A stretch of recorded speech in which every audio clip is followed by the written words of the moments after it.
한 주의 마지막인 매주 금요일 영화 속 과학을 찾아보는 사이언스 레드카펫 시간입니다. 양회영 기자와 함께하겠습니다. 어서 오세요. 안녕하세요. 네, 오늘은 어떤 영화에 대해 이야기 나눠볼까요? 네, 오늘은 일찍부터 2024년에 기대작으로 네. 손꼽혀왔던 영화 파묘를 준비했습니다. 네, 그 주연 배우들 지금 뒤에 있는데 굉장히 탄탄해서 기대를 모으고 있고요. 시사회 이후로도 영화에 대한 호평이 계속 이어져서 저도 이 영화가 굉장히 궁금했는데요. 영화 내용부터 소개해 주시죠. 네, 이 영화는 무당 화림이 기이한 병이 되물림되는 한 집안의 의뢰를 받으면서 시작을 합니다.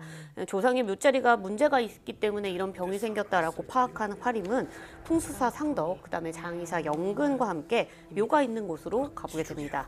악지 중에 악지, 그러니까 사람이 누워 있을 수 없는 땅에 묘가 있는 것을 발견하게 되는데요.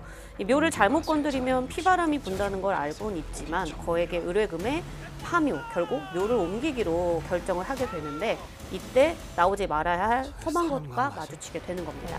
네, 영화는 총 6장으로 나뉘어져 있고요. 이 중반까지는 오컬트 특유의 이 초자연적인 현상이 이어지면서 긴장감이 쭉 유지됩니다. 또 중반 이후부터는 영화가 전혀 다른 방향으로 좀 전개가 되기는 하는데 이 부분은 스포일러가 될 수 있어서 궁금하신 분들은 직접 극장을 찾아가 보는 것이 좋겠습니다. 네, 그 오컬트 장르가 사실 대중적으로 인기를 얻기는 어려운 장르이지 않을까 생각이 드는데 이게 그 장재현 감독 팬 아니면 오컬트 장르 팬이 아닌 사람들이 파묘를 좀 보기에 어려움이 없을까요? 네, 이 오컬트라는 장르 자체가 이 사실 초자연적인 현상, 그러니까 뭐 악령이나 악마와 네. 같은 것들을 다루는 영화를 말하는데요. 그동안 우리나라에서의 오컬트는 사실 이 공포의 한 소재로만 네. 단순하게 활용이 되었었는데 장재현 감독이 이 검은 사제들이라는 영화를 발표하고 난 이후부터 K 오컬트다 이런 식의 어떤 새로운 장르가 됐다고 해도 과언이 아닙니다. 실제로 이번 영화 이 제74회 베를린 영화제에 공식 초청이 됐는데 신선한 한국형 오컬트물이다 이런 호평을 받기도 했고요. 이 장재현 감독은 이번 영화를 두고 좀 더 직관적이면서 체험적인 영화를 만들고 싶었다 이렇게 밝혔습니다. 그래서인지 장재현 감독 특유의 아주 강력한 오컬트물을 좋아하는 관객이라면 이번 파묘의 후반부는 조금 실망스러울 수도 있습니다. 네. 이건 반대로 말하면 파묘가 오컬트물이기 때문에 좀 거부감이 있었던 관객들에게는 오히려 이 어렵지 않게 좀 쉽게 다가갈 수 있는 영화라고 볼 수 있고요. 그리고 배우들 무엇보다 이 신들린 듯한 이 국판을 연기하는 배우 김고은과 이도현의 연기도 압권이니까 이런 부분에 있어서 영화를 좀 보시면 재미있을 것 같습니다. 네, 그럼 이제 영화 속 과학 이야기를 좀 찾아봐야 될 것 같은데 네. 이 파묘가 풍수가 연관돼 있을 텐데 과학이 좀 아니지 않을까요? 네, 맞아요. 실제 영화 속의 대사에서도 나오는데 네. 이 무속인이나 풍수사들을 두고 과학과 미신의 경계에 있는 사람들이다라고 스스로 칭하거든요. 그러니까 사실 풍수를 과학이라고 볼 수는 없는 게 맞습니다.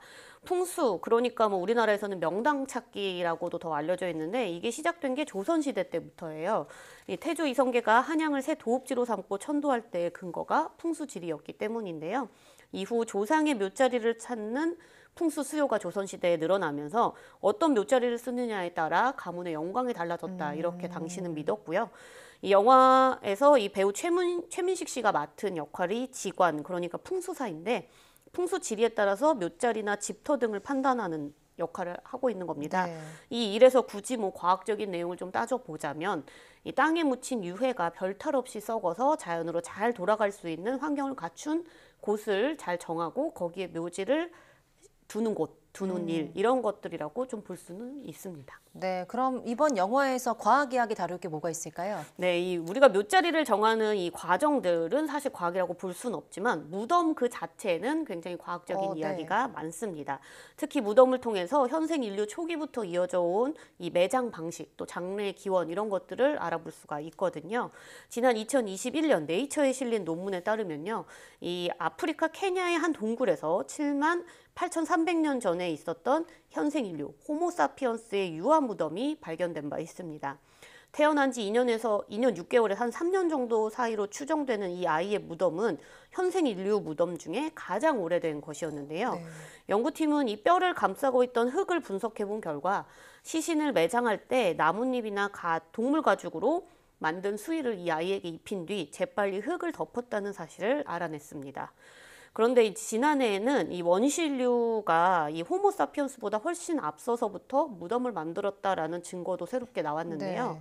이건 이 남아프리카 공화국 연구진의 연구 결과인데 호모 날레리라고 알려져 있는 이 원시 인류가 호모사피엔스나 아니면 네안데르탈인보다 최소 16만 년 전에 이미 지하 동굴에 두 곳의 시신을 그 두 곳에다가 이 시신을 의도적으로 묻고 또 무덤 입구에 기하학적인 표식도 남겼다. 이렇게 연구 결과를 발표했습니다.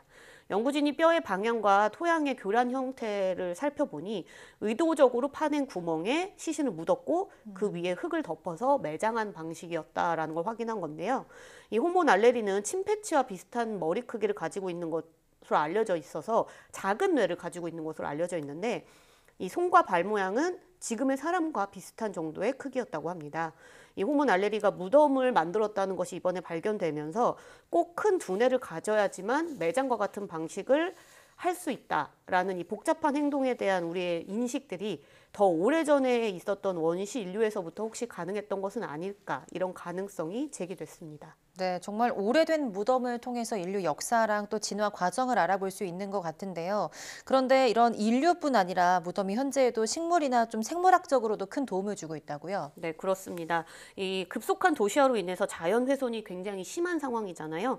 그런 상황에서 묘지가 오히려 희귀 식물의 피난처 역할을 하고 있다라는 연구 결과들이 나오고 네. 있습니다.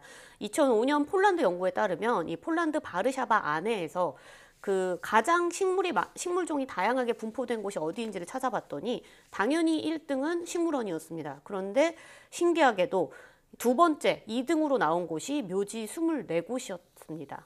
또 이 터키 이스탄불의 한 묘지에서는 무려 280종에 달하는 고등 식물이 네. 확인되기도 했고요. 중국 허베이성에 있는 묘지 199곳을 조사해 보니 면적이 2제곱미터 정도 되는 아주 작은 묘지에서도 12종의 식물이 자란 것을 확인했고요. 전체 묘지에서 확인한 식물종은 모두 81종이었는데 이거는 경작지에서 발견되는 식물종 34종보다도 훨씬 많은 양이었습니다. 또 우리나라에서도 비슷한 연구가 있었는데 계명대 연구진이 멸종 위기종이자 북방계 콩과식물인 애기자운이 대구 인근 이 분포지에서 이 분포를 하고 있는 이유를 분석을 해본 결과 그 이유가 무덤 덕분이었다라는 네. 사실을 밝혀냈습니다. 이 대구 금강호 주변의 구릉 지역에 무덤이 있는데 여기에는 이 북방 분포지의 특성을 가지고 있는 것은 물론이고요. 이 무덤을 관리하기 위해서 해마다 뭐 한두 번의 예초 작업도 하고 우리가 잡초도 뽑고 제초대도 이렇게 뿌리고 있잖아요. 이런 인간의 간섭 등이 더해져서 이 북방 지역이 아닌 남반구에서 자라기 어려운 애기자운이 생존할 수 있었다. 이렇게 분석을 한 겁니다. 그러니까 무덤이 식물들의 임시 거처가 되기도 하고 피난처도 되기도 한다는 건데요. 이 과학자들은 묘지나 무덤에서 식물이 다양하게 살 수 있는 것은 이 주거미 뭐 토양에 이제 썩어 들어가면서 영양분을 공급했다는 이유가 아니라 무덤을 만들고 나면 최소한 180년 동안 아주 최소한의 이 교란만 이루어지는 상태로 자연이 보존되기 때문이라고 분석했습니다. 네, 오늘은 영화 파묘와 함께 무덤에 대한 이야기 나눠봤는데요. 그 무덤이 식물의 피난처가 된다는 말이 굉장히 인상이 깊었고 또 사람이 죽으면 자연으로 돌아간다 이런 말이 좀 생각이 나는 시간이었습니다. 말씀 잘 들었습니다. 고맙습니다.